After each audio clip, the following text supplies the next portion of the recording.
where the mind is without fear and the head is held high, where knowledge is free.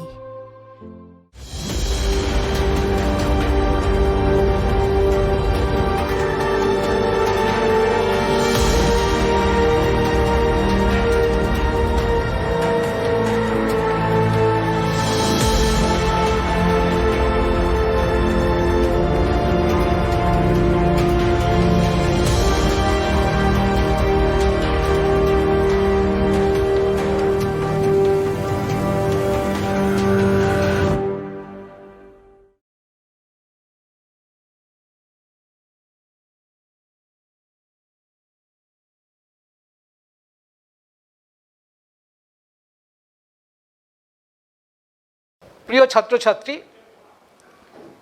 আমি আবার তোমাদের সামনে এসে উপস্থিত হয়েছি। এই যে বিদ্যালয়ের আঙ্গন আজকে বন্ধ, তো জেলা প্রশাসন এবং মালদা জেলা শিক্ষা বিভাগের তরফ থেকে যে ক্লাসের ব্যবস্থা করা হয়েছে, অসংখ্য ধন্যবাদ জানাই মালদা জেলা প্রশাসন এবং শিক্ষা বিভাগকে। আমি অশোক মণ্ডল, রাষ্ট্রবিজ্ঞানের শিক্ষক, Malda model Madrasa and higher secondary. আমি আজকে তোমাদের ক্লাস 11-এর 4th অধ্যায়ে পার্ট বি, কিন্তু বাংলা ভার্সনে সেটা 5ম অধ্যায় দেখাবে। আমাদের যে সিলেবাস, ইংলিশ যে সিলেবাস, এটা হচ্ছে 4th অধ্যায়ের বি পার্ট। বি পার্টে আছে গণতন্ত্র এবং একনায়কতন্ত্র। আমি বিগত ক্লাসে তোমাদের গণতন্ত্র কী, গণতন্ত্রের আদর্শ কী, তার বৈশিষ্ট্য, ক্লাসিফিকেশন, এইসব নিয়ে আমরা বিস্তারিত আলোচনা করেছি। আমরা জেনেছি যে গণতন্ত্র বিষয়টা কি, তার উদ্ভব, যে ডেমোক্রেসি যার ইংরেজি প্রতিশব্দ ডিমোস এবং ক্রেটোস, এই দুটি গ্রিক শব্দের সমন্বয়ে যে ডেমোক্রেসি শব্দের উৎপত্তি আমরা বিগত ক্লাসে বোর্ডে খুব সুন্দরভাবে তোমাদের দেখিয়েছিলাম। ডিমোস মানে জনগণ, ক্রেটোস মানে শাসন। এই যে গণতন্ত্রের যে ব্যুৎপত্তিগত অর্থ, ডেমোক্রেসির যে ব্যুৎপত্তিগত অর্থ, ডিমোস আর ক্রেটোসের যে সমন্বয়ে জনগণের শাসন। ডিমোস মানে জনগণ আর ক্রেটোস মানে শাসন, জনগণের শাসন। আমরা জেনেছি বিগত ক্লাসে, জেনেছিলাম যে রাজনৈতিক, অর্থনৈতিক, সামাজিক ক্ষেত্রে সাম্যের উপর ভিত্তি করে যে শাসন ব্যবস্থা, সেটাই তো গণতন্ত্র। এই গণতান্ত্রিক ব্যবস্থায় জনগণ সার্বভৌম ক্ষমতার অধিকারী, সমস্ত ক্ষমতার উৎস জনগণ। জনগণই ঠিক করবে কোন দল, কোন পার্টি ক্ষমতা দখল করবে। তার চূড়ান্ত সিদ্ধান্ত গ্রহণ করার অধিকারী গণতন্ত্রে জনগণ। নির্বাচক মণ্ডলী অর্থাৎ যারা ভোটার, তারা। আমরা জেনেছিলাম যে জাতি, বর্ণ, ধর্ম, স্ত্রী, পুরুষ, গরিব, বড়লোক নির্বিশেষে প্রত্যেকটি প্রাপ্তবয়স্ক মানুষ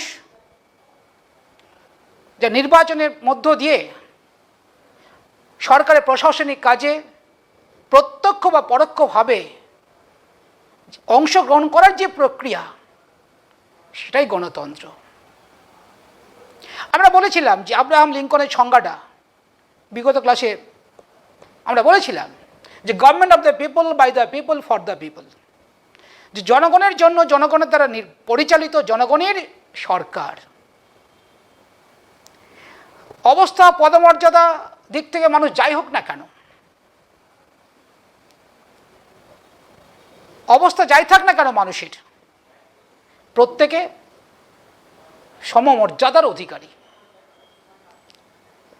এটা আমরা গণতন্ত্রে দেখেছিলাম। তো আমরা গণতন্ত্রে আমরা বিস্তারিত যাব না। আমরা যাব কোথায়, যে গণতন্ত্রের সুবিধা বা অসুবিধা কি। বিশ্বের বিভিন্ন দেশ বিভিন্ন দেশে বিভিন্ন রাষ্ট্রে গণতান্ত্রিক শাসন ব্যবস্থা প্রবর্তিত। আমাদের দেশ ভারতবর্ষেও গণতান্ত্রিক ব্যবস্থা প্রচলিত এবং যুক্তরাষ্ট্রীয় কাঠামোর মধ্য দিয়ে আমাদের দেশে গণতান্ত্রিক শাসন ব্যবস্থা বিদ্যমান। তো এই যে গণতান্ত্রিক যে ব্যবস্থাপনা, গণতন্ত্রের যে মহান আদর্শ কি? সাম্য, মৈত্রী,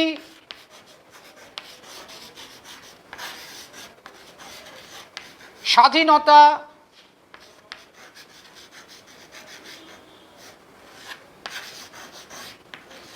সম্প্রীতি,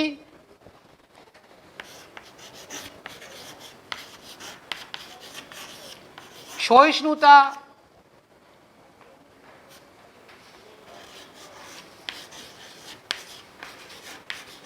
ভ্রাতৃত্ববোধ, এটা যে গণতান্ত্রিক আদর্শ। আর গণতন্ত্রের মূল মন্ত্র হচ্ছে এই যে সাম্য, মৈত্রী, স্বাধীনতা। এটা হচ্ছে গণতন্ত্রের মূল মন্ত্র। সাম্য, মৈত্রী, স্বাধীনতা ছাড়া গণতন্ত্র প্রকৃত অর্থে বিরাজ করতে পারে না। আমরা দেখব যে গণতন্ত্রের সুবিধা অসুবিধাগুলো কি। এখানে অনেক কথাগুলো আসবে, বাস্তব উদাহরণ দিয়ে আলোচনা করব।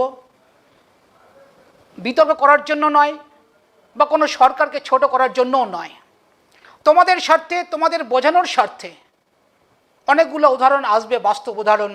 কেন্দ্রীয় সরকারও হতে পারে, আমাদের রাজ্য সরকার হতে পারে, এবং আঞ্চলিক যে বিভিন্ন স্থানীয় যে প্রতিষ্ঠানগুলো রয়েছে, পঞ্চায়েতি রাজ ব্যবস্থা, পৌর শাসন ব্যবস্থা, সেগুলো আমরা আলোচনার মধ্য দিয়ে হয়তো আসতে পারে, আবার নাও আসতে পারে। আমরা আলোচনা করব। তাহলে সাম্য, মৈত্রী, স্বাধীনতা, সম্প্রীতি, সহিষ্ণুতা, ভ্রাতৃত্ববোধ, এটা হচ্ছে গণতান্ত্রিক আদর্শ বা মূল্যবোধ। এই আদর্শ মূল্যবোধ কতটা আছে আমরা দেখে নেব। সুবিধা অসুবিধার মধ্য দিয়ে কতটা আছে না সে দেখে নেব। আমরা দেখব সুবিধা।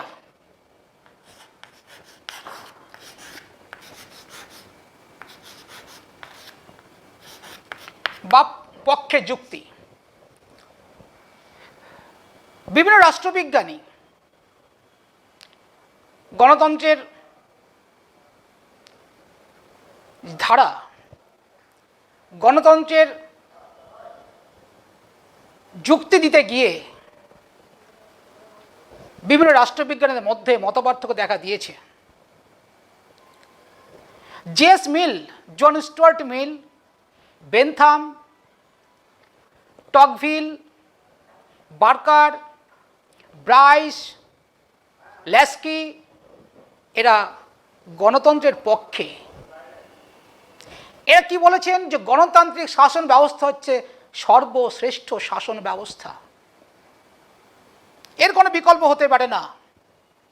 অন্যদিকে লেকি, হেনরি মেইন, কার্লাইল, ট্রিটস্কে, নিটসে, এরা হচ্ছেন গণতন্ত্রের বিপক্ষে। এরা বলছেন গণতন্ত্র প্রকৃত অর্থে বিরাজ করতে পারে না। গণতন্ত্রের যে মহান আদর্শ আমরা দেখলাম, সাম্য, মৈত্রী, স্বাধীনতা,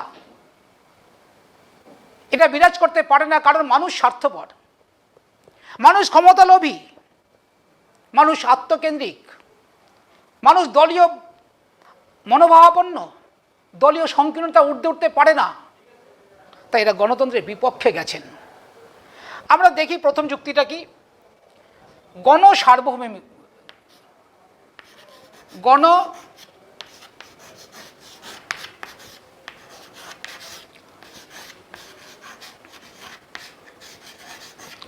গণসার্বভৌমিকতা। এক, গণসার্বভৌম কি বলতে আমরা কি বুঝি? গণ মানে জনগণ, জনগণের সার্বভৌম। গণতন্ত্রের প্রথম সুবিধা হচ্ছে জনগণের সার্বভৌম প্রতিষ্ঠা সম্ভব গণতন্ত্রে। যে জনগণের সার্বভৌম প্রতিষ্ঠা সম্ভব গণতন্ত্রে, কারণ গণতন্ত্রে সমস্ত ক্ষমতার উৎস হচ্ছে জনগণ কোন দল ক্ষমতায় আসবে, কোন দলকে ক্ষমতা থেকে অপসারণ করা হবে, তার চূড়ান্ত সিদ্ধান্ত গ্রহণ করার অধিকারী গণতন্ত্রে জনগণ।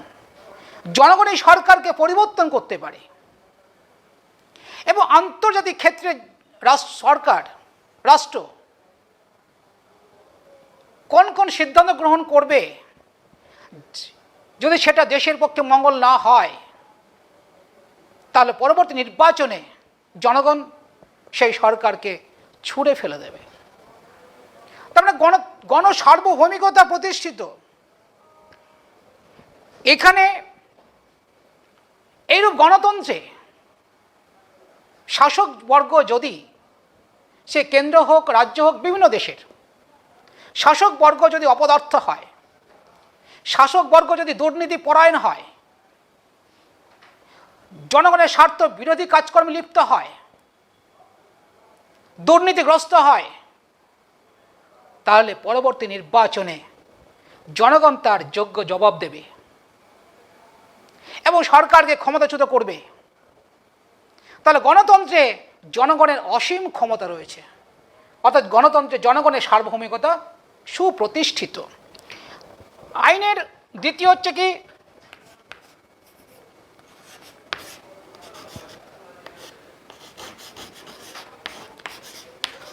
আইনের শাসন।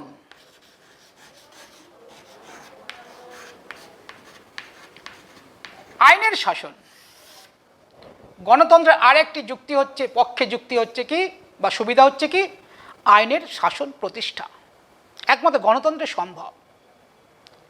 কারণ গণতন্ত্রে আইনের যথাবিহিত পদ্ধতি ছাড়া জনগণের বিরুদ্ধে বা জীবনের অধিকার বা সম্পত্তির অধিকার থেকে জনগণকে বঞ্চিত করা যাবে না। আইনের অনুশাসন এবং রাষ্ট্র প্রত্যেক মানুষের জন্য আইনের সুরক্ষা দেবে, আইনের শাসন প্রতিষ্ঠা করবে এবং সেটা জনগণের দ্বারা পরিচালিত যে সরকার, জনগণের দ্বারা নির্বাচিত প্রতিনিধির দ্বারা যে গভর্নমেন্ট তৈরি হয়, সেখানে সরকার দায়বদ্ধ থাকে তার উপযুক্ত অনুশাসন দিতে। তাহলে এই গেল আইনের অনুশাসন, আইনের শাসন প্রতিষ্ঠা। 3 হচ্ছে কি, মানুষের মর্যাদা।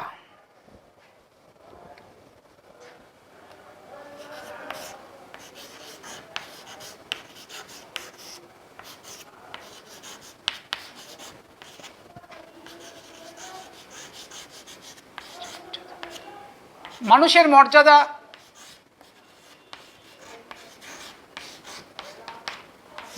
মর্যাদা প্রতিষ্ঠা। গণতন্ত্রে মানুষের মর্যাদা সুপ্রতিষ্ঠিত হয়, কারণ এখানে এই গণতন্ত্রে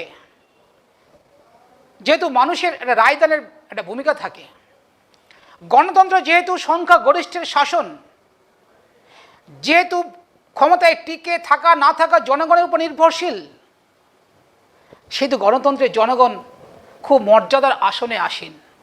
অভিজাততন্ত্রে, স্বৈরতন্ত্রে, রাজতন্ত্রে জনগণকে সেরকম মর্যাদা দেওয়া হয় না। যেহেতু একটা নির্বাচিত, জনগণের দ্বারা নির্বাচিত প্রতিনিধির মাধ্যমে সরকার তৈরি হয়, সে স্থানীয় স্বায়ত্তশাসন ব্যবস্থায় হোক, রাজ্য শাসন ব্যবস্থা হোক বা কেন্দ্রীয় শাসন ব্যবস্থা বা সরকার হোক, সর্বত্রই জনগণের একটা বিশাল ভূমিকা থাকে। তাই রাজনৈতিক নেতৃবৃন্দ বা কর্মীরা জনগণের মর্যাদার দিকে লক্ষ্য রেখে তাদের যাবতীয় দলীয় কার্যাবলী সম্পাদন করার চেষ্টা করেন এবং যথাযোগ্য মর্যাদা দিয়ে, হ্যাঁ, তার এর বিরুদ্ধে বিতর্ক হতেই পারে। জনগণের মর্যাদা ততদিন আমরা যা দেখতে পাই, নির্বাচন আগে পর্যন্ত। নির্বাচন হয়ে গেলে জনগণের মর্যাদাকে ছুঁড়ে ফেলার চেষ্টা করা হয়।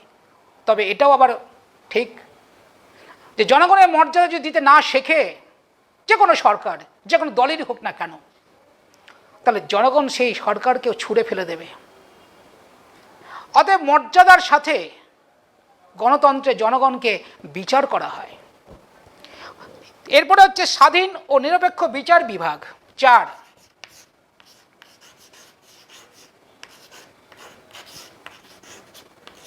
স্বাধীন ও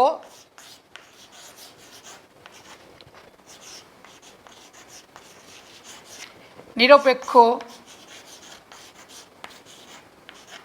বিচার বিভাগ।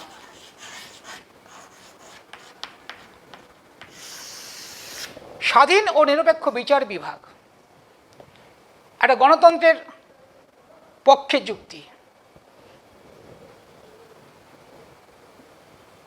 স্বাধীন ও নিরপেক্ষ বিচার বিভাগ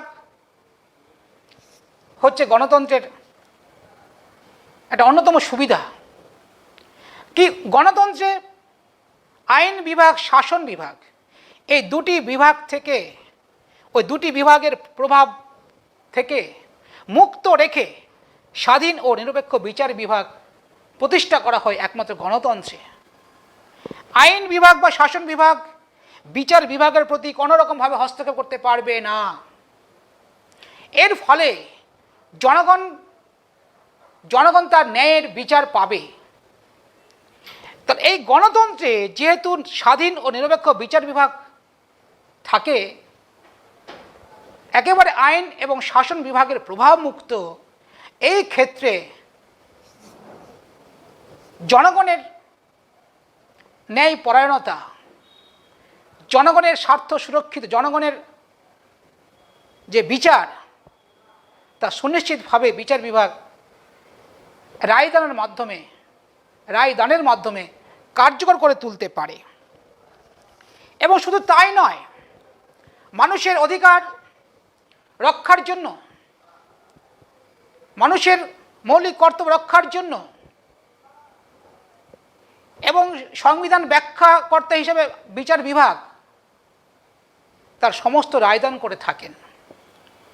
এবং নাগরিকদের অধিকার রক্ষার ক্ষেত্রেও বা রক্ষাকর্তা হিসেবে বিচার বিভাগ গণতন্ত্রে একটা গুরুত্বপূর্ণ ভূমিকা পালন করে। তাহলে স্বাধীন ও নিরপেক্ষ বিচার বিভাগ হচ্ছে গণতন্ত্রের একটা অন্যতম সুবিধা। কারণ এটা সাংবিধানিক গণ্ডির মধ্য থেকে সংবিধানের পবিত্রতা রক্ষার মধ্য দিয়ে, নাগরিকদের মৌলিক অধিকার রক্ষার মধ্য দিয়ে বিচার বিভাগ তার কার্যাবলী সম্পাদন করে সম্পূর্ণভাবে স্বাধীন এবং নিরপেক্ষ থেকে, অর্থাৎ শাসন ও আইন বিভাগের প্রভাব থেকে মুক্ত হয়ে। সাম্য, মৈত্রী, স্বাধীনতার উপযোগী। 5 নম্বর হচ্ছে কি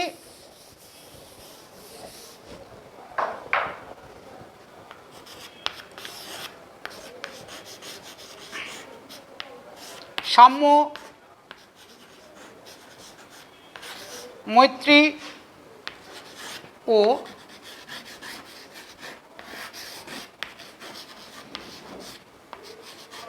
স্বাধীনতার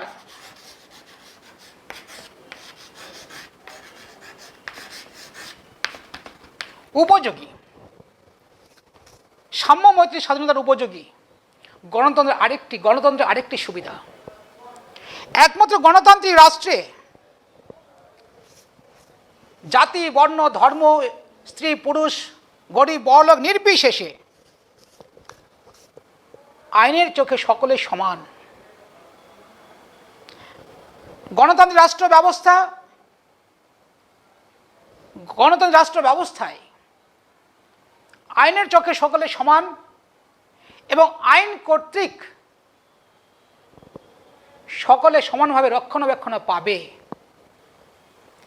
এই যে আইনের চোখে সকলে সমান, একজন প্রধানমন্ত্রী থেকে শুরু করে রাষ্ট্রপতি থেকে শুরু করে একজন সুইপার পর্যন্ত একই আইনের অধীন, এটা গণতন্ত্রে। এবং আইন সকলকে সমানভাবে রক্ষণাবেক্ষণ দেবে, সকলকে রক্ষণাবেক্ষণ সমানভাবে দেবে। অর্থাৎ এর মধ্য দিয়ে সাম্য, মৈত্রী, স্বাধীনতা প্রতিষ্ঠিত হয় গণতন্ত্রে। যে এখানে প্রত্যেকটি মানুষ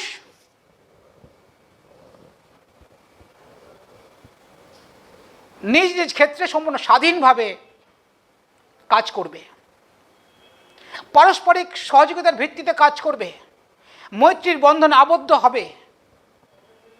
তাহলে গণতন্ত্রের একটা অন্যতম সুবিধা হচ্ছে কি সাম্য, মৈত্রী, স্বাধীনতা প্রতিষ্ঠা করা সম্ভব গণতন্ত্রে। আমাদের ভারতীয় সংবিধানে এই আদর্শকে তুলে ধরা হয়েছে। ভারতীয় সংবিধানের আর্টিকেল 14, 14 নম্বর ধারায়, যেটা সাম্যের অধিকার রয়েছে। সাম্যের অধিকার বলতে দুটো কি বোঝায়? আইনের চোখে সকলেই সমান এবং আইন সকলকে সমানভাবে রক্ষণাবেক্ষণ দেবে। তারপর হচ্ছে কি সর্বাধিক জনকল্যাণ। নেক্সট পয়েন্ট হচ্ছে 6,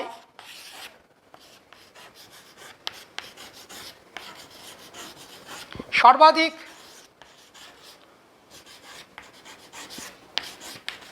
জনকল্যাণ সম্ভব। যে গণতন্ত্রে সর্বাধিক জনকল্যাণ করা সহজ, সম্ভব। কারণ গণতান্ত্রিক সরকার জানে যে দল বা যে জোট ক্ষমতায় আসুক না কেন, ওরা জানে যদি জনগণের যে কল্যাণমূলক কাজ, জনকল্যাণ কাজ বলতে কি মানুষের যে ন্যূনতম চাহিদা কি খাদ্য, বস্ত্র, বাসস্থান, শিক্ষা, স্বাস্থ্য এবং সামাজিক নিরাপত্তা, মানুষের এটা হচ্ছে ন্যূনতম চাহিদা। এই চাহিদা পূরণ করার ক্ষেত্রে গণতান্ত্রিক সরকার বদ্ধপরিকর থাকেন। কারণ যদি এই মানুষের ন্যূনতম চাহিদা যদি পূরণ করতে ব্যর্থ হয় গভর্নমেন্ট বা সরকার, যে কোনো সরকার বা যে কোনো দল, তাহলে পরবর্তী নির্বাচনের জন্য তাকে ওয়েট করতে হবে। কারণ জনগণ তাদেরকে ছুঁড়ে ফেলে দেবে। কারণ জনগণই হচ্ছে একটা দলকে ক্ষমতায় বসানোর একটা পন্থা। জনগণের হাতে সমস্ত ক্ষমতা থাকে। তাই জনকল্যাণ মানে সর্বাধিক জনকল্যাণ কাজ করা সম্ভব গণতন্ত্রে। কারণ সরকার সর্বাধিক পরিমাণে জনগণের কল্যাণমুখী কাজ হাতে নেয়, বিভিন্ন সরকারি প্রকল্প হাতে নেয়। এটা গণতান্ত্রিক রাষ্ট্রের বৈশিষ্ট্যের মধ্যেই পড়ে বা পক্ষের মধ্যেই পড়ে। কিন্তু আমরা যদি বাস্তবটাকে দেখতে যাই, সর্বাধিক জনকল্যাণ সম্ভব, কিন্তু আমরা যদি আমাদের দেশের কথা ভাবি, আমার দেশ তো গণতন্ত্র দেশ, কিন্তু সর্বাধিক জনকল্যাণের নামে কি চলছে আমরা সবাই জানি। চলছে দুর্নীতি, সমগ্র ভারতবর্ষ জুড়ে, কোনো রাজ্যে কম, কোনো রাজ্যে বেশি।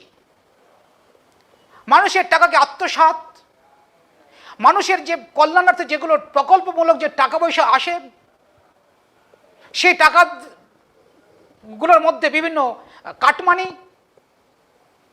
মানুষের কাছে যে টাকাটা পৌঁছে যাওয়া দরকার ছিল সেটা পৌঁছাচ্ছে না। সরকার জনকল্যাণমূলক কাজ গ্রহণ করছেন, কিন্তু বিভিন্ন নেতা কর্মীরা জনকল্যাণ পরিবর্তে নিজের কল্যাণকে সর্বাধিক গুরুত্ব দিয়ে থাকে। ফলে জনগণ তাদের পরবর্তী নির্বাচনে উপযুক্ত জবাব দেওয়ার চেষ্টা করে। নেক্সট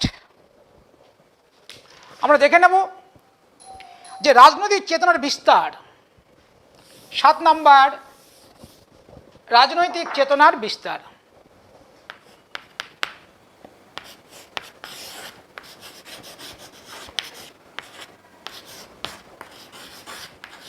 রাজনৈতিক চেতনার বিস্তার। যে গণতন্ত্রে জনগণের মধ্যে রাজনৈতিক চেতনার বিস্তার ঘটে কিভাবে? বিভিন্ন দল নির্বাচনের আগে নিজ নিজ দলের ইস্তেহার, নিজ নিজ দলের কর্মসূচি নিয়ে জনগণের সামনে সভা সমিতি, মিটিং, মিছিল করে এবং জনমত তৈরি করে। এর ফলে মানুষ, জনগণ, ভোটার, নির্বাচক মণ্ডলী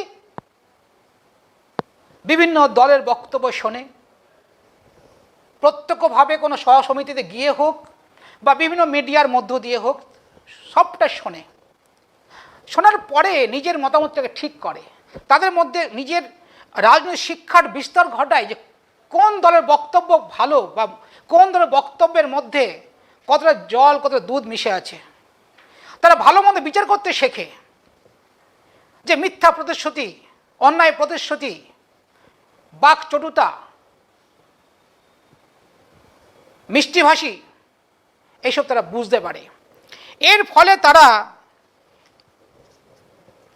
রাজনৈতিক জ্ঞানের দিক থেকে অনেক বেশি সমৃদ্ধ হয়ে ওঠে, তারা অনেক বেশি সাবলীল হয়ে ওঠে রাজনৈতিক মতামত ব্যক্ত করার সময় সেটাকে প্রয়োগ করে। নেক্সট হচ্ছে কি দেশপ্রেম উদ্ভূত। 8,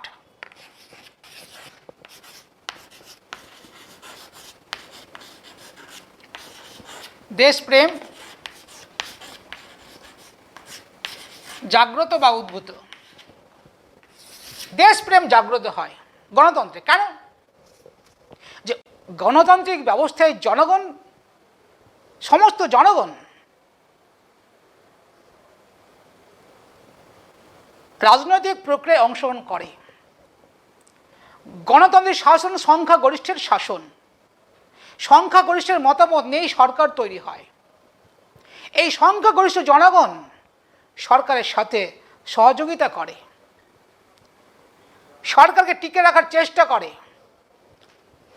কারণ যেহেতু এরা রাজনৈতিক প্রক্রিয়ায় শাসন ব্যবস্থার সঙ্গে সংখ্যাগরিষ্ঠ মানুষ অংশগ্রহণ করতে পারে বলে তাদের মধ্যে দেশপ্রেম জাগরিত হয়।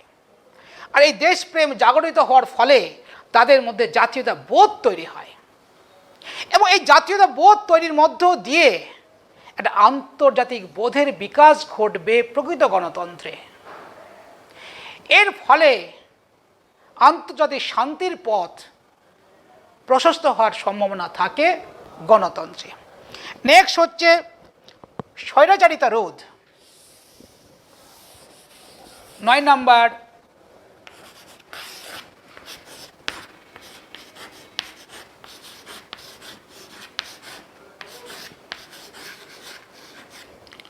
স্বৈরাচারিতা রোধ। গণতান্ত্রিক ব্যবস্থায় সরকারের স্বৈরাচারী মনোভাবকে দমন করে। কারণ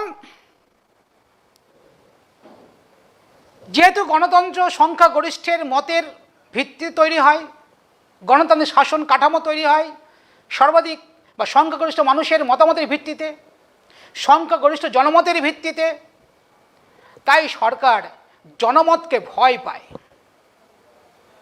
সরকার যদি দুর্নীতিগ্রস্ত হয় তাহলে পরবর্তী ক্ষেত্রে জনগণ সরকারকে পরাভূত করতে পারে নির্বাচন প্রক্রিয়ার মধ্য দিয়ে। এখানে যে দল বা যে গোষ্ঠী ক্ষমতায় আসেন তারা যে কোনো ধরনের স্বৈরাচারমূলক আইন, জনগণের স্বার্থবিরোধী আইন বা কর্মসূচি বা নীতি নির্ধারণ করতে ভয় পায়। কারণ জনগণ সদা জাগ্রত থাকবে গণতন্ত্রে। তাহলে জনগণের রায়ে যদি সরকার স্বৈরাচার হয়ে ওঠে, যদি সরকার জনস্বার্থ বিরোধী কাজকর্মে লিপ্ত হয়, দুর্নীতিগ্রস্ত হয়, তাহলে জনগণ তো ছেড়ে কথা বলবে না। তাই জনগণের সমালোচনার ভয়ে হোক বা জনগণের পরবর্তী নির্বাচনের দিকে লক্ষ্য রেখেই হোক, সরকার পক্ষ স্বৈরাচারমূলক আচরণ থেকে বিরত থাকেন। বিপ্লবের সম্ভাবনা কম। নেক্সট 10,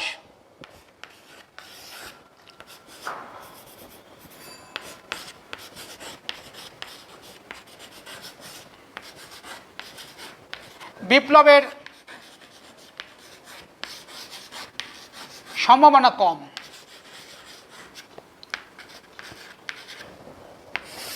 গণতন্ত্রে বিপ্লবের সম্ভাবনা কম থাকে। কেন থাকে? গণতান্ত্রিক ব্যবস্থায় জনগণের দ্বারা একটা সরকার, একটা দল একটা নির্দিষ্ট সময়ের জন্য ক্ষমতায় আসীন হন।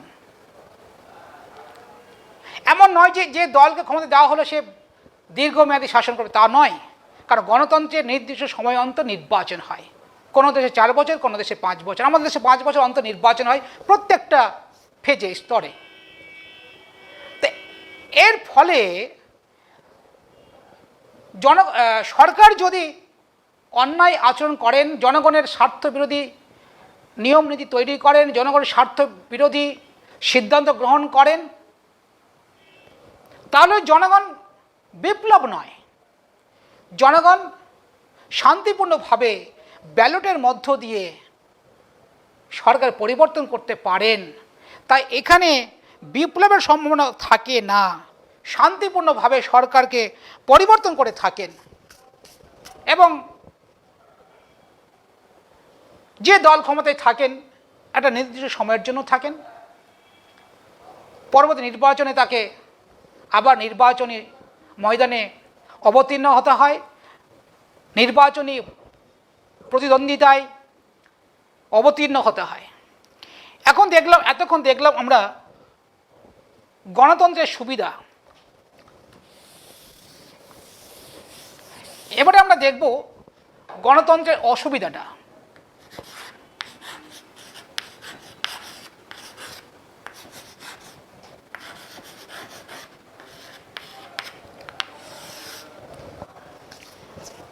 একটু আগেই বললাম লেকি, কার্লাইল, হেনরি মেইন,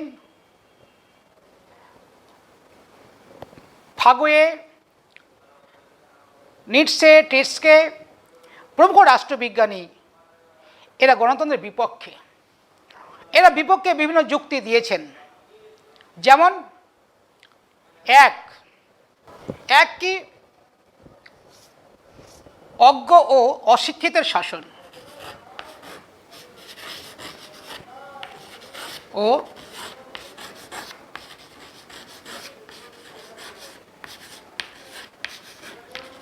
অশিক্ষিতের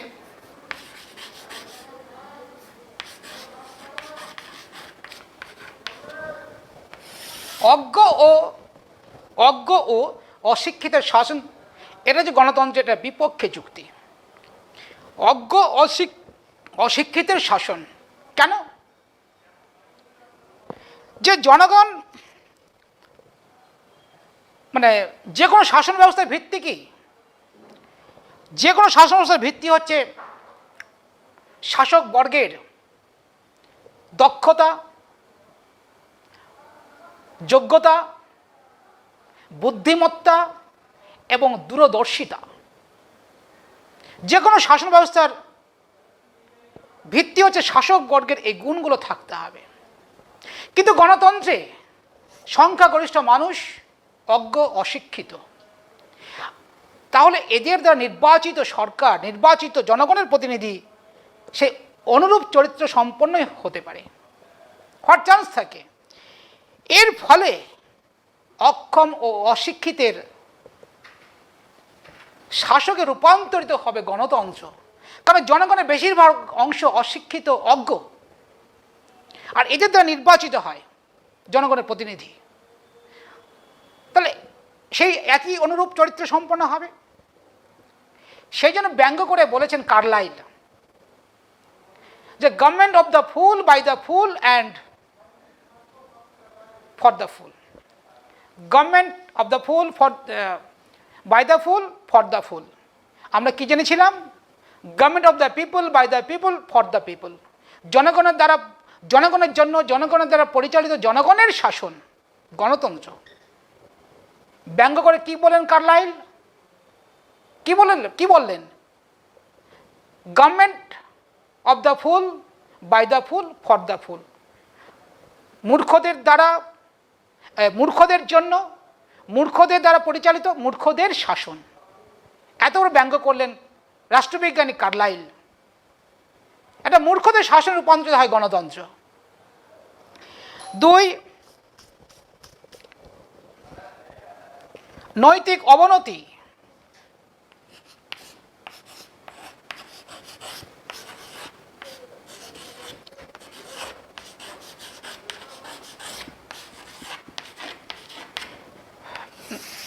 নৈতিক অবনতি। বর্তমানে যে গণতন্ত্র আমরা দেখছি,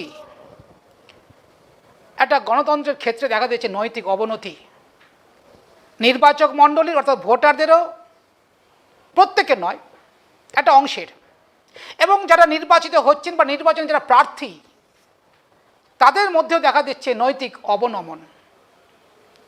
গণতন্ত্রের যে মহান আদর্শ, সাম্য, মৈত্রী, স্বাধীনতা, ভ্রাতৃত্ববোধ, সম্প্রীতি, কিন্তু গণতন্ত্র আমরা প্রকৃত অর্থে দেখতে পাই একটা নৈতিক অবনতি, রাজনৈতিক ক্ষেত্রে অবনমন দেখতে পাই। কিভাবে এখানে দেখতে পাই? যে জনগণের যে একটা বিশাল অংশ, তার যে কোনো নাগরিক প্রাপ্তবয়স্ক হলে সে ভোট দেওয়ার অধিকারী, সেই জনগণের একটা বিশাল অংশ মূলত আমাদের মতো ভারতবর্ষে একটা অজ্ঞ, অশিক্ষিত।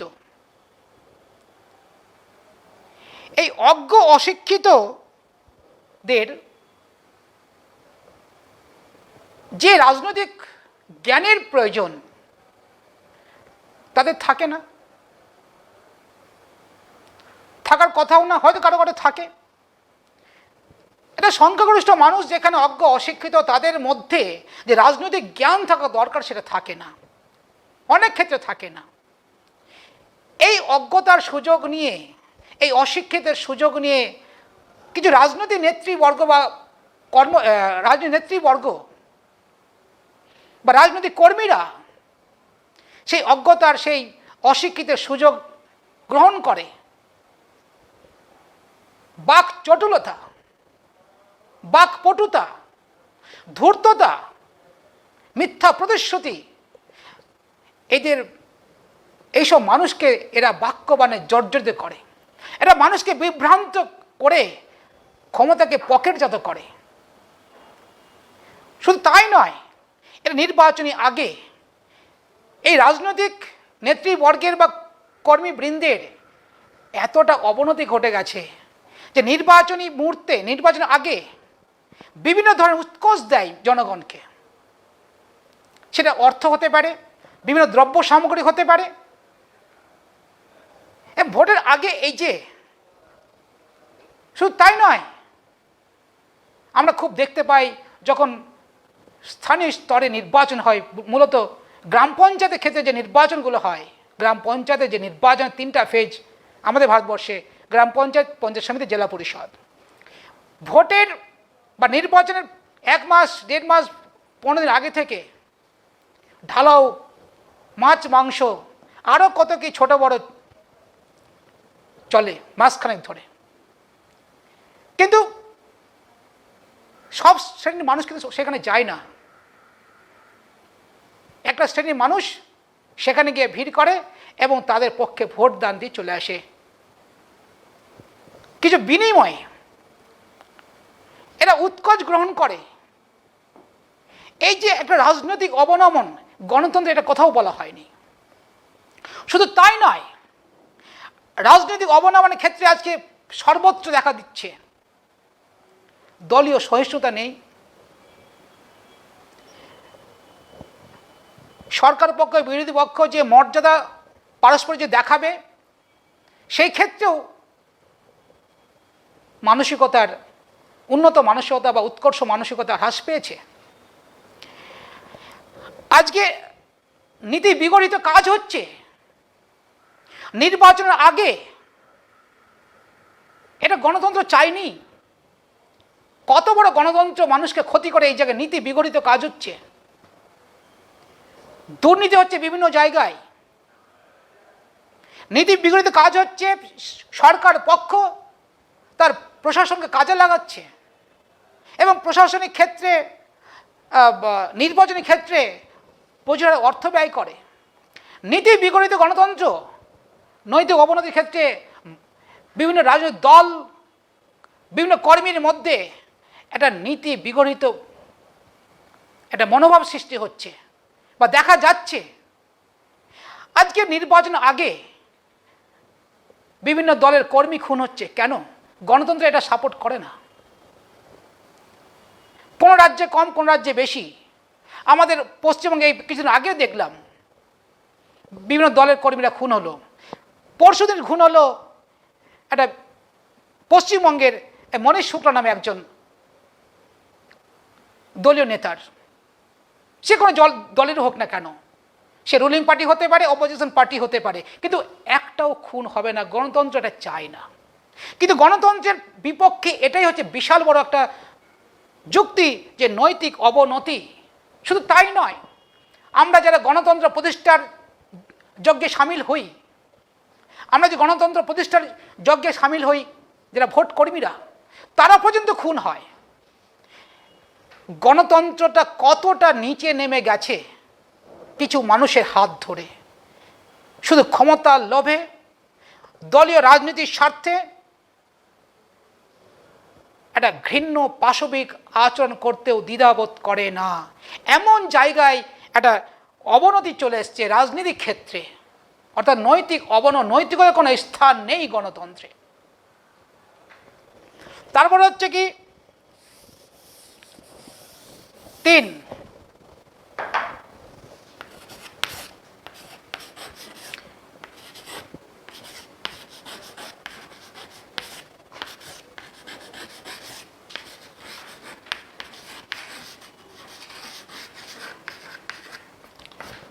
সৎ ও যোগ্য লোকের অভাব গণতন্ত্রের একটা বিশাল ত্রুটি।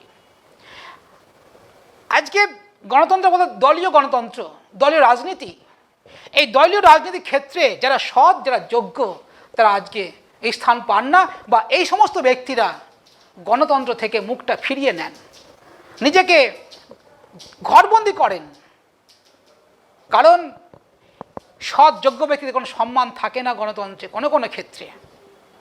এবং দলীয় রাজনীতি হওয়ার কারণে একটা নির্বাচনী বৈতরণী পার হতে গেলে প্রচুর অর্থের দরকার। শুধু অর্থ নয়, একটা মাসল পাওয়ারও দরকার।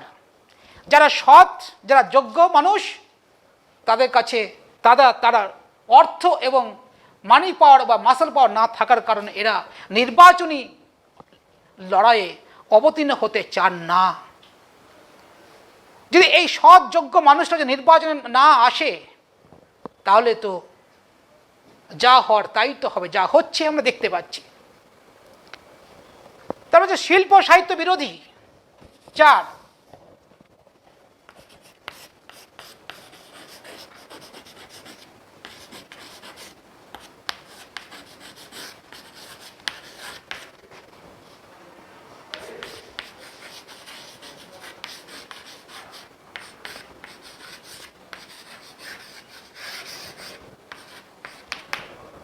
শিল্প সাহিত্য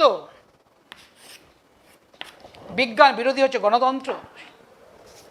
এই গণতান্ত্রিক শাসন ব্যবস্থায় জনগণ একটা অজ্ঞ অশিক্ষিত শাসন, সংখ্যাগরিষ্ঠের শাসন। আর সংখ্যাগরিষ্ঠ মানুষ যেখানে রাজনৈতিক দিক থেকে অজ্ঞ অশিক্ষিত, তাই এদের শিল্প সাহিত্য বিজ্ঞানের দিকে এদের সেরকম কোনো তাগিদ থাকে না, সেগুলো উৎকর্ষতার দিকে কোনো লক্ষ্য থাকে না। এরা বিজ্ঞান সাহিত্য শিল্প এরা এতটা বুঝতেও চায় না। কিন্তু একটা দেশের উন্নতি ঘটাতে গেলে, একটা রাষ্ট্রের যদি উন্নতি ঘটাতে হয়, তাহলে শিল্প বিজ্ঞান সাহিত্য ছাড়া এগোতে পারে না। কিন্তু বর্তমানে যে গণতন্ত্র যা দেখতে পাচ্ছি, সৎ যোগ্য মানুষরা স্থান পান না, তারা সরে যান। একটা সংখ্যাগরিষ্ঠের যে শাসন, যে সমস্ত নির্বাচিত প্রতিনিধি আসেন, বেশিরভাগ তারা না শিল্প সাহিত্য না বিজ্ঞানের জ্ঞান নিয়ে আসেন। তাই এই শিল্প সাহিত্য বিজ্ঞানের যে অগ্রগতি করা দরকার, সেই প্রয়োজনীয়তা তারা উপলব্ধি করতে পারেন না। তাই গণতন্ত্র এই ধরনের একটা শাসন ব্যবস্থা, এটা হচ্ছে তার বিপক্ষে যুক্তি।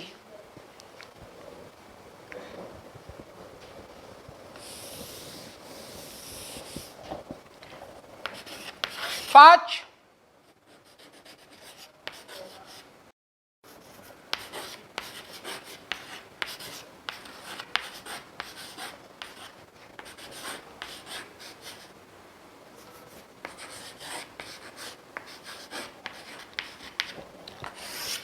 স্থায়িত্বের অভাব। গণতন্ত্রের একটা ত্রুটি স্থায়িত্ব। গণতান্ত্রিক ব্যবস্থা নির্বাচন প্রক্রিয়ার মধ্য দিয়ে কোনো দল বা কোনো জোট ক্ষমতায় আসীন হন সর্বত্রই, কেন্দ্রে, রাজ্যে বা স্থানীয় প্রশাসনিক ব্যবস্থায় বা স্থানীয় স্বায়ত্তশাসন ব্যবস্থায় ইত্যাদিতে। স্থায়িত্বের অভাবটা কোথায়? যতদিন সরকার আইনসভার কাছে সংখ্যাগরিষ্ঠতা প্রমাণ করতে পারবে ততদিন তিনি ক্ষমতায় টিকে থাকতে পারবেন। অর্থাৎ আইনসভার আস্থা হারালেই সেখানে সরকার পড়ে যায়। সরকারের বিরুদ্ধে অনাস্থা প্রস্তাব বিরোধীরা এনে বা সরকার যদি কোনো রকম জনস্বার্থ বিরোধী কাজ করে, সংবিধান বিরোধী কাজ করে, তাহলে বিরোধীরা সেই গভর্নমেন্টের বিরুদ্ধে অনাস্থা ডেকে সরকারকে ফেলে দিতে পারে। স্থায়িত্বের অভাব। আবার দেখা যায় লোকাল যেগুলো স্থানীয় স্বায়ত্তশাসন ব্যবস্থা, গ্রাম পঞ্চায়েত, পঞ্চায়েত সমিতি, জেলা পরিষদ, এগুলো অহরহ ঘটে যে একটা দল ক্ষমতা দখল করলো, সে যে কোনো দল হতে পারে, টিএমসি হতে পারে, বিজেপি হতে পারে, সিপিএম হতে পারে, কংগ্রেস হতে পারে, আমার দেশের কথা বলছি। দেখা গেলো যে টিএমসি ফর্ম করলো পঞ্চায়েত সমিতি, সেখান থেকে 4 জন বেরিয়ে গিয়ে অন্য দলে যুক্ত হলো, ওই গভর্নমেন্টটা পড়ে গিয়ে তারপর অন্য দল তৈরি হলো, অন্য দলের বা অন্য জোটের দ্বারা পঞ্চায়েত সমিতি দখল হলো, তারা পঞ্চায়েত সমিতির যে প্রশাসনিক কাজ তারা করতে লাগলো। একইভাবে উল্টোটাও হতে পারে বিভিন্ন জায়গায়। হয়তো দেখা গেল কোনো জায়গায় বিজেপি কংগ্রেস মিলে একটা জেলা পরিষদ তৈরি করেছে, সেখানে দেখা গেল মেম্বার ভাঙিয়ে এনে টিএমসি নিজের দলে টেনে জেলা পরিষদের দখল করলো। এই যেটা অস্থায়িত্বতা রয়েছে গণতন্ত্রে। তারপর হচ্ছে কি জরুরি অবস্থার ক্ষেত্রে অনুপযোগী।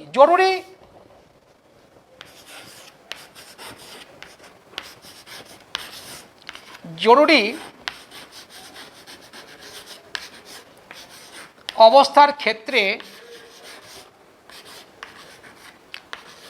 অনুপযোগী।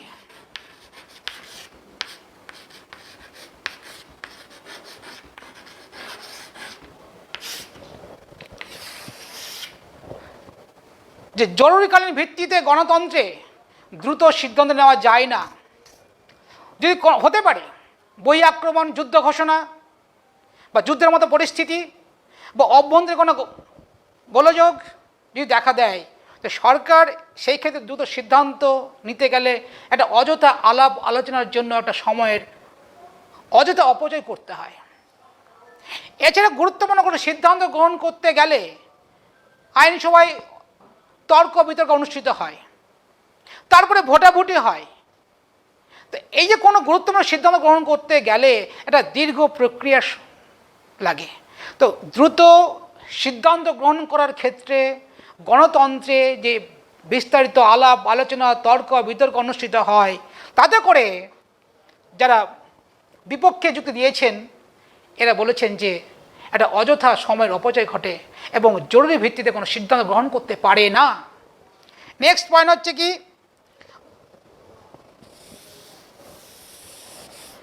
দলীয় শাসনের কুফল।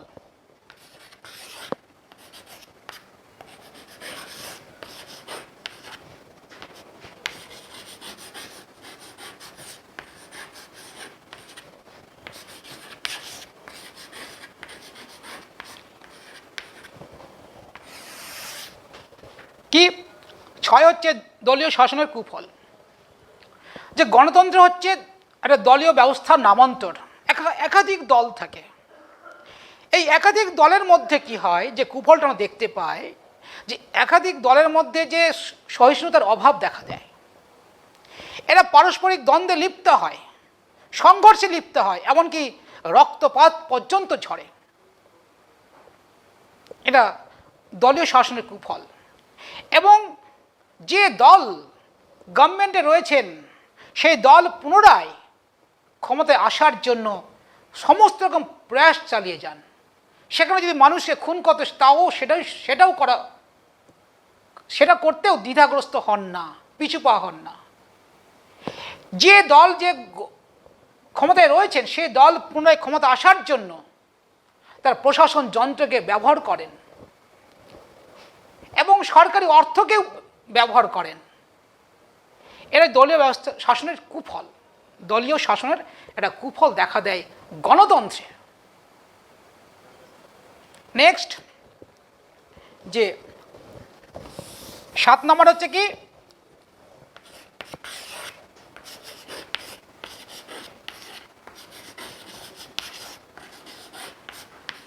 ব্যয়বহুল।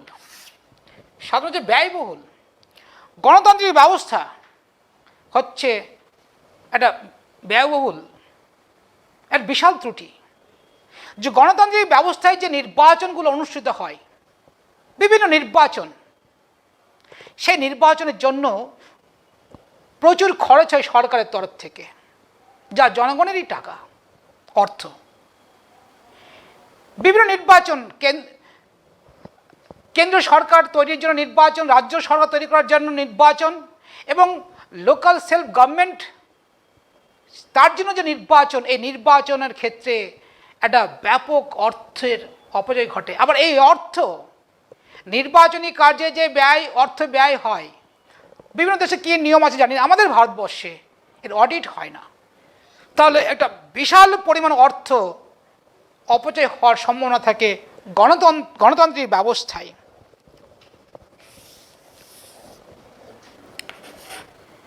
আট,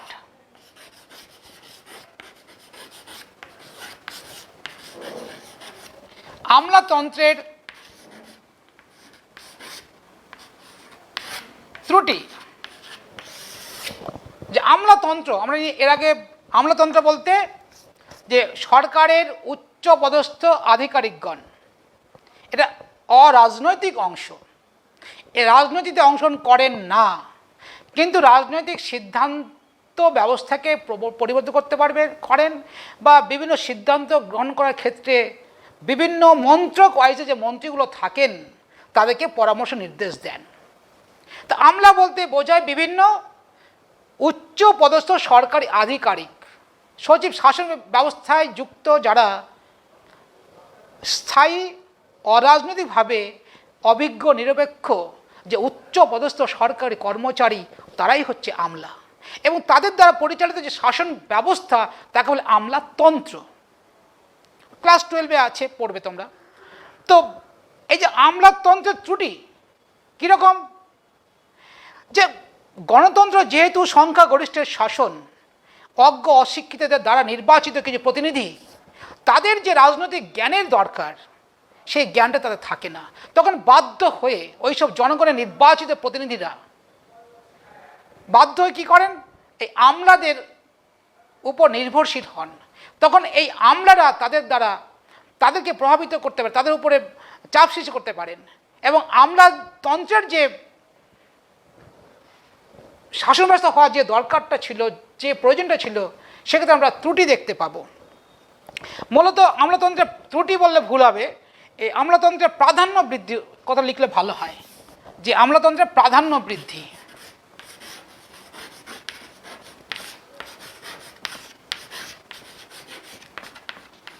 মানে আমলাতন্ত্রের প্রাধান্য বৃদ্ধি পায়, কারণ প্রত্যেক নির্বাচিত প্রতিনিধির তো সেই রাজনৈতিক জ্ঞান নাও থাকতে পারে, থাকে না কোনো কোনো ক্ষেত্রে। তখন সেই নির্বাচিত প্রতিনিধিরা ওই সরকারি আধিকারিকদের সাহায্য পরামর্শ গ্রহণ করেন। এর ফলে যে আমলারা, যে সরকারের যে বিভিন্ন সরকারি বিভিন্ন অফিসে আধিকারিকরা থাকেন, উচ্চপদস্থ আধিকারিক, এরা তখন তাদের প্রভাব প্রতিপত্তি বৃদ্ধি করে থাকেন। সংখ্যালঘুদের স্বার্থ উপেক্ষিত নয়।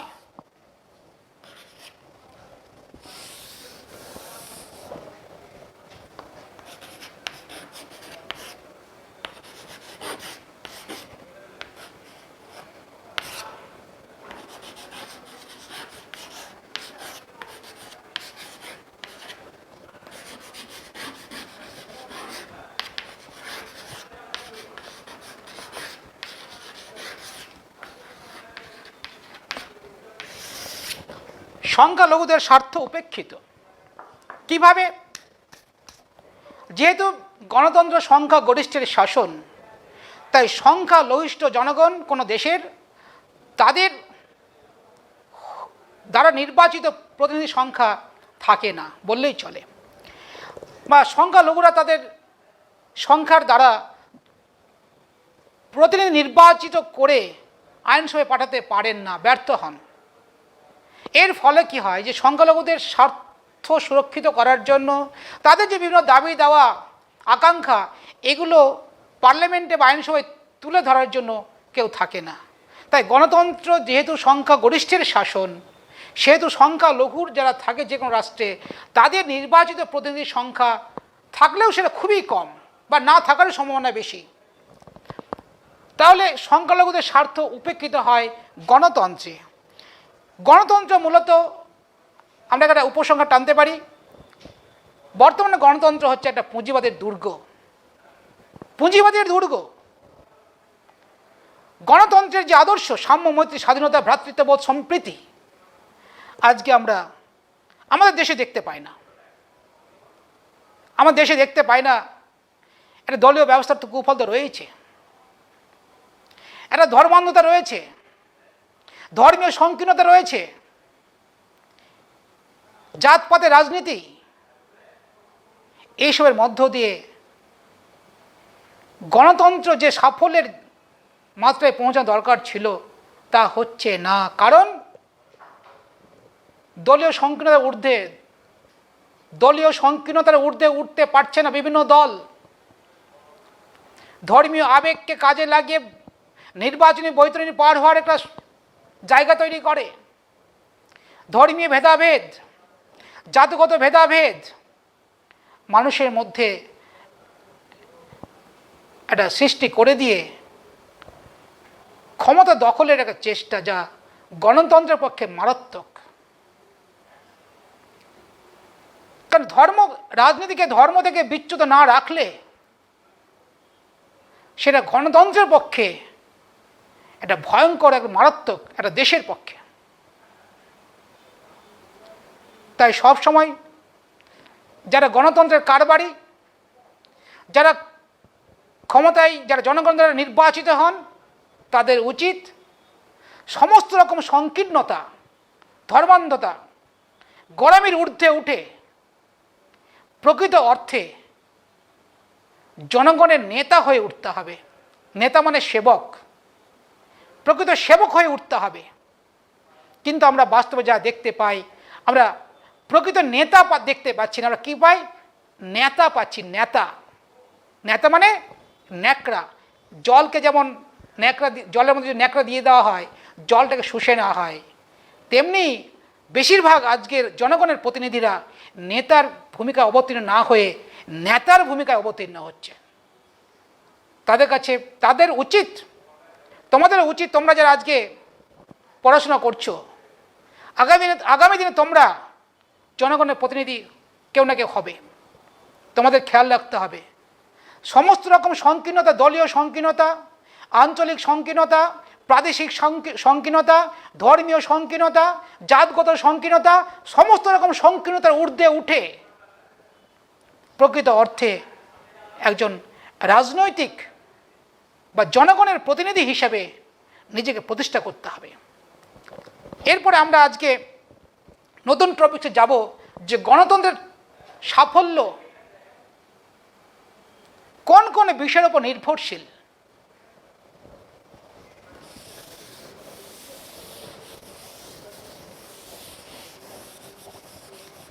আমরা আজকে গণতন্ত্রের সুবিধা অসুবিধা দেখলাম।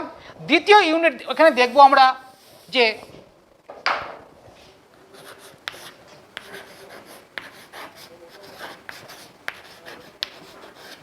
গণতন্ত্রের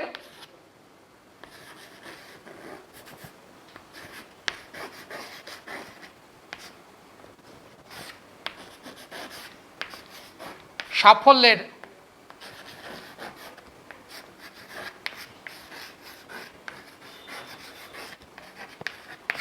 শর্তাবলী, এটা আমরা খুব সংক্ষেপে জানবো। এরপরে আমরা দেখব কি গণতন্ত্রের সাফল্যের শর্তাবলী, যে গণতন্ত্র কীভাবে সাফল্য অর্জন করতে পারে, কীভাবে পারে। প্রথমে দেখতে হবে আমাদের গণতান্ত্রিক জনগণকে গণতান্ত্রিক চেতনা সম্পন্ন হতে হবে, গণতন্ত্রের আদর্শের দ্বারা উদ্বুদ্ধ হতে হবে, গণতান্ত্রিক আদর্শ মূল্যবোধের দ্বারা পরিচালিত হতে হবে জনগণকে। অর্থাৎ গণতান্ত্রিক জনগণ বা সদা জাগ্রত জনমত থাকতে হবে, তাহলে গণতন্ত্র সাফল্যমণ্ডিত হবে। গণতান্ত্রিক শিক্ষার প্রসার হচ্ছে আরেকটি অন্যতম শর্ত গণতন্ত্রের সাফল্যের জন্য। গণতান্ত্রিক শিক্ষাটা কি? গণতন্ত্রের শিক্ষা হচ্ছে সহিষ্ণুতা, অন্যকে মর্যাদা প্রদান করা, সাম্যমতি স্বাধীনতার আদর্শকে টিকিয়ে রাখা, সমস্ত রকম সংকীর্ণতা ঊর্ধ্বে ওঠা, এটা হচ্ছে গণতন্ত্রের শিক্ষা। এই গণতন্ত্রের শিক্ষা হচ্ছে গণতন্ত্রের সাফল্যের একটা অন্যতম শর্ত। 3 হচ্ছে কি, যে সহিষ্ণুতা। এটা খুবই ভাইটাল পয়েন্ট। সহিষ্ণুতা আজকের দিনে আমাদের ভারতবর্ষের ক্ষেত্রে নিরিখে আজকে বড়ই সহিষ্ণুতার অভাব দেখা দিচ্ছে। বিভিন্ন দলের মধ্যে হিংসা, হানাহানি, খুন, রক্ত ঝরা, সহিষ্ণুতা নেই। গণতন্ত্রের প্রকৃত গণতন্ত্র হবে কি, সরকারি এবং বিরোধী দলের মধ্যে একটা সহিষ্ণুতার পরিবেশ থাকবে। সরকারি দল যেমন বিরোধী দলকে গুরুত্ব দেবে, তার প্রতি সহিষ্ণুতা দেখাবে, তেমনি বিরোধী দলগুলো সরকারের কাজের গঠনমূলক সমালোচনা করবে।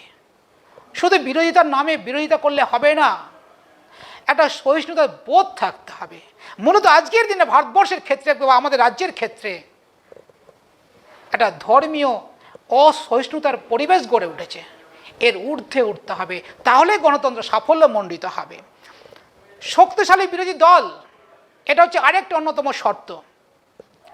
শক্তিশালী বিরোধী দল, কারণ শক্তিশালী বিরোধী দল হচ্ছে সরকারি দলের একটা চালিকা শক্তি। সরকারি দল যদি কোনো অন্যায় কাজ করে, জনগণের স্বার্থ বিরোধী নীতি গ্রহণ করে, জনগণের স্বার্থ বিরোধী সংবিধান তৈরি করে, আইন তৈরি করে, তাহলে বিরোধী দল সেই দলকে গঠনমূলক সমালোচনার মধ্য দিয়ে তাকে সঠিক পথে পরিচালনা করতে সাহায্য করবে। এটা গণতন্ত্রের বিরোধী দল একটা বিশাল ভূমিকা। যে গণতন্ত্রের সাফল্য নির্ভর করছে অনেকটা শক্তিশালী বিরোধী দলের ওপরে। বিরোধী দল সরকারি দলের কাজকর্মের গঠনমূলক সমালোচনা করে সরকারকে সঠিক পথে পরিচালনা করতে হবে। তাই বিরোধী দলের একটা গুরুত্বপূর্ণ ভূমিকা আছে। তারপরে হচ্ছে কি, সংকীর্ণতা পরিহার। আমি একটু আগে বললাম যে সমস্ত দলের নেতা কর্মীকে সমস্ত রকম সংকীর্ণতা পরিহার করতে হবে। সম্পূর্ণ সংকীর্ণতা, ধর্মীয় সংকীর্ণতা, জাতিগত সংকীর্ণতা, বর্ণগত সংকীর্ণতা, ভাষাগত সংকীর্ণতা, আঞ্চলিক সংকীর্ণতা, এগুলোর ঊর্ধ্বে উঠে এক বৃহত্তম গণতান্ত্রিক আদর্শের দ্বারা অনুপ্রাণিত হতে হবে, তাহলে গণতন্ত্র সাফল্যমণ্ডিত হবে, নচেত নয়। তারপরে যেমন ধরো স্বাধীন ও নিরপেক্ষ বিচার বিভাগ, এটা গণতন্ত্রের অন্যতম একটা সাফল্যের শর্ত। স্বাধীন ও নিরপেক্ষ বিচার বিভাগ হবে সম্পূর্ণ নিরপেক্ষ এবং স্বাধীন। কোনোরকমভাবে আইন বিভাগ বা শাসন বিভাগ কোনোরকমভাবে বিচার বিভাগকে প্রভোগ করবে না, প্ররোচনা করবে না, বা সেখানে মদত দেবে বা সেখানে নাক গলাবে না। বিচার বিভাগ সম্পূর্ণ স্বাধীনভাবে যদি থাকেন, যদি নিরপেক্ষভাবে বিচার কাজে রায় দিতে পারেন, শাসন বিভাগ আইন বিভাগের প্রভাব মুক্ত হয়ে, তাহলে গণতন্ত্র রক্ষা করা যাবে, তাহলে গণতন্ত্র সাফল্যমণ্ডিত হবে, তাহলে ন্যায়ের বাণী নিভৃতে কাঁদবে না। তাহলে এই ক্ষেত্রে কি দরকার? নিরপেক্ষ ও স্বাধীন বিচার বিভাগ দরকার, যদি গণতন্ত্রকে সাফল্যমণ্ডিত করে তুলতে হয়। তারপরে কি, লিখিত সংবিধান।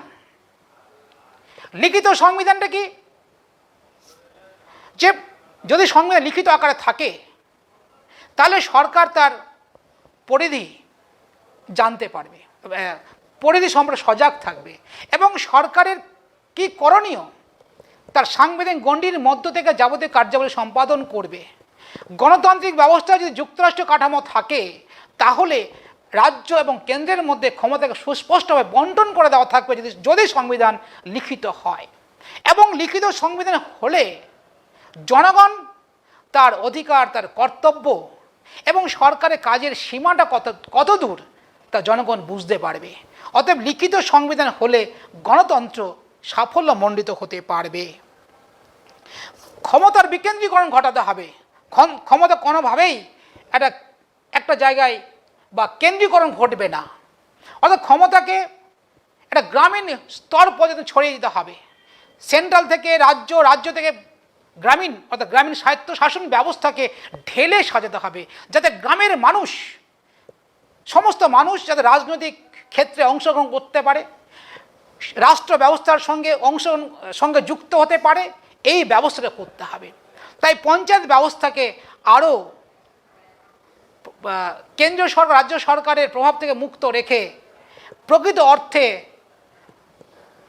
লোকাল সেলফ গভর্নমেন্টগুলোকে কার্যাবলী সম্পাদন করতে হবে জনগণের স্বার্থে। কারণ একটা বিশাল অংশের মানুষ গ্রামে বসবাস করে, তার গ্রামীণ স্বায়ত্ত শাসন ব্যবস্থার হাতে প্রচুর ক্ষমতাকে অর্পণ করতে হবে। ক্ষমতা কোনোভাবেই সেন্ট্রালাইজেশন হবে না, ক্ষমতাকে বিকেন্দ্রীকরণ করতে হবে, তাহলে গণতন্ত্র সাফল্যমণ্ডিত হবে। কারণ সংখ্যাগরিষ্ঠ মানুষ রাজনৈতিক কাজে অংশগ্রহণ করতে পারবে। তারপর হচ্ছে কি, সুযোগ্য নেতৃত্ব। সুযোগ্য নেতৃত্ব হচ্ছে গণতন্ত্রের সাফল্যের অন্যতম শর্ত। সোমপিটার বলেছেন, রাষ্ট্রবিজ্ঞানী, যে একটা দেশের গণতন্ত্র নির্ভর করছে সেই দেশের শাসক, যিনি শাসক প্রধান, তিনি হবেন সৎ, বিবেকবান এবং দূরদৃষ্টি সম্পন্ন। তিনি হবেন যুক্তিবাদী, বিজ্ঞানবাদী, তাহলেই গণতন্ত্র সাফল্যমণ্ডিত হবে। এবং সেই ব্যক্তি সমগ্র দেশের প্রকৃত নেতা হয়ে উঠতে হবে। সোমপিটার বলেছেন যে সুযোগ্য নেতৃত্ব ছাড়া গণতন্ত্র সাফল্যমণ্ডিত হতে পারে না। তারপরে কি, রাজনৈতিক সামাজিক অধিকার। রাজনৈতিক সামাজিক অধিকার, মানুষের মধ্যে যদি রাজনৈতিক সামাজিক অধিকার থাকে তাহলে গণতন্ত্র সাফল্য হবে। কারণ নির্বাচিত হতে বা নির্বাচন করার অধিকার মানুষের থাকতে হবে, এবং সমস্ত সামাজিক অধিকার, স্বাধীনভাবে চলাফেরা করার অধিকার, যে কোনো পেশা বৃত্তি গ্রহণ করার অধিকার ইত্যাদি যদি থাকে জনগণের মধ্যে, সামাজিক অধিকারগুলো যদি থাকে, তাহলে গণতন্ত্র সাফল্যমণ্ডিত হবে। এবং সৎ, দক্ষ, কর্তব্যপরায়ণ কর্মচারী দরকার। গণতন্ত্রকে সাফল্যমণ্ডিত করতে গেলে যে সমস্ত সরকারি অফিসাররা থাকেন, যারা আমলা বলা হয়, সরকারি উচ্চপদস্থ যারা সরকারি কর্মচারী, তারা হবেন নিষ্ঠাবান, তারা হবেন সৎ, কর্তব্যপরায়ণ। যদি এই সমস্ত সরকারি আধিকারিকগণ, সরকারি উচ্চপদস্থ অফিসারগণ যদি সৎ, সুদক্ষ, কর্তব্যপরায়ণ, কর্তব্যনিষ্ঠাবান হন, তাহলে গণতন্ত্র সাফল্যমণ্ডিত হতে বাধ্য হবে। এবং সর্বোপরি বলি, এই যে আমরা গণতন্ত্রের পক্ষে বিপক্ষে গণতন্ত্র সাফল্যের শর্তাবলীগুলো বললাম, এর শেষ কথা হচ্ছে, যদি অর্থনৈতিক সাম্য তৈরি করা না হয় তাহলে প্রকৃত অর্থে গণতন্ত্র থাকতে পারে না। আমরা শ্রেণী বৈষম্য সমাজে আমরা অর্থের দিক থেকে পার্থক্য স্বীকার করে নিয়ে, ধনী গরিবের পার্থক্য স্বীকার করে নিয়ে গণতন্ত্র প্রতিষ্ঠা করা একটা বাড়ির উপরে সৌধ নির্মাণ করা ছাড়া আর কিছুই নয়। ধনবৈষম্য যদি সমাজ থাকে, এই ধনবৈষম্য সমাজে যদি আমরা গণতন্ত্র প্রতিষ্ঠা করতে যাই, সেটা হবে একটা সত্যের অপলাপ। আমাদের প্রথমে দরকার, গণতন্ত্র প্রতিষ্ঠা করতে গেলে একটা আর্থিক সাম্য দরকার। ধনবৈষম্যকে বিলীন করতে হবে, তাহলেই প্রকৃত অর্থে গণতন্ত্র থাকতে পারে। তাই লেস্কি বলেছেন, without economical equality unless others equality. এখানেই শেষ করছি আজকে। তোমরা খুব ভালো থেকো, সুস্থ থেকো। ধন্যবাদ।